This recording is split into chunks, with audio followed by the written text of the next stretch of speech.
కలియుగం వచ్చేసరికి కలియుగంలో ఉండేటటువంటి కలిపురుషుడు చాలా విచిత్రమైన వేషధారణతో ఉంటాడు. చతుర్ముఖ బ్రహ్మగారు కలిపురుష ప్రవేశం జరిగినప్పుడు కలిపురుషుణ్ణి పిలిచాడు. ఏది ఎలా ఉంటాడు అసలు, వాడిని సభలోకి రమ్మనండి అంటే ఆయన పిశాచవదనంతో దిగంబరుడై తన ఎడమ చేతితో తన అంగమును పట్టుకుని నాలుకను బాగా బయటికి సాగతీసి కుడి చేత్తో పట్టుకుని ఉండుండి వికారమైనటువంటి కరాల నృత్యము చేస్తూ సభలోకొచ్చి వెర్రి నవ్వులు నవ్వుతూ నిలబడ్డాడు. బ్రహ్మగారు నాలుగు ముఖాలు పక్కకి తప్పుకుని చీచీ చీచీ దుర్మార్గుడా సభలోంచి వెళ్ళిపో అన్నాడు. అంటే ఆయన అలాగే నిలబడ్డాడు. నువ్వు ఎందుకు అలా ఉన్నావు అని అడిగారు బ్రహ్మగారు.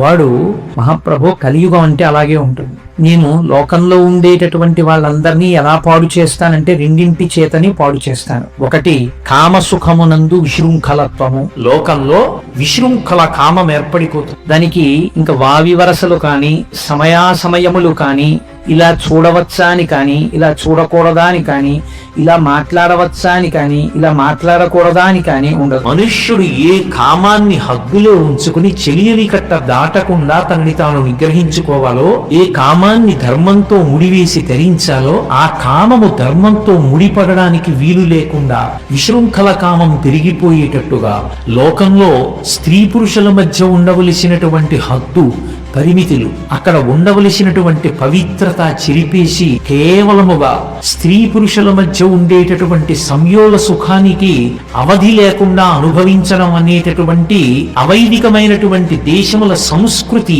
దిగుమతి అయి వైదిక సంస్కృతి కలిగినటువంటి దేశం కూడా సర్వనాశనమైపోయేటట్టుగా చేస్తాను. ఎప్పుడూ సంసార సుఖమే పరమ ప్రయోజనమని మాట్లాడేటట్టుగా ప్రజల్ని పాడు చేస్తాను. రెండవది రసేంద్రియమునందు లౌల్యమును కల్పిస్తాను. నేను నాలుక చేత లోకాన్ని పాడు చేస్తాను. తినేటప్పుడు ఒక శౌచం ఉండదు, తినేటప్పుడు ఒక కట్టుబాటు ఉండదు, భగవన్ నివేదన చేసి తినడం ఉండదు, సాత్వికాహారం తినడం ఉండదు, మితాహారం తినడం ఉండదు, దైవర్పితాహారం తినడం ఉండదు. కేవలం ఒక నాలుకని తృప్తిపరచడానికి కడుపు నిండుగా ఉందా లేదా అన్న దానితో సంబంధం లేకుండా తిని వెర్రెక్కి తిరిగేటటువంటి రోజులు సంప్రాప్తమవుతాయి. రుచి కోసం, రుచుల కోసం, తినడం కోసమే మనుష్యులు జీవించడం ప్రారంభం అవుతుంది. ఆ తినేటప్పుడు కనీసం భగవంతుణ్ణి స్మరించాలనేటటువంటి ఇంగితం కూడా ఉండదు. ఉండకుండా కాళ్ళకి పాదరక్షలతో తింటారు, పాదరక్షలతో వడ్డిస్తారు. అంత భయంకరమైన రోజులు వచ్చేస్తాయి. ఎటువంటి వాడు కూడా ఎప్పుడు తినడమే ప్రయోజనం. కడుపు కోసము తినడము శౌచము ఉండవు. తినడమే ప్రయోజనంగా తింటుంటారు. అస్తమానం తినడమే, ఏదో ఒకటి తింటూ ఉండడం. ఆ తిండికి అర్థం ఉండదు. ఇవి రెండు నాకు ఆయుధాలు కలియుగంలో. అందుకే నేను ఒక చేత్తో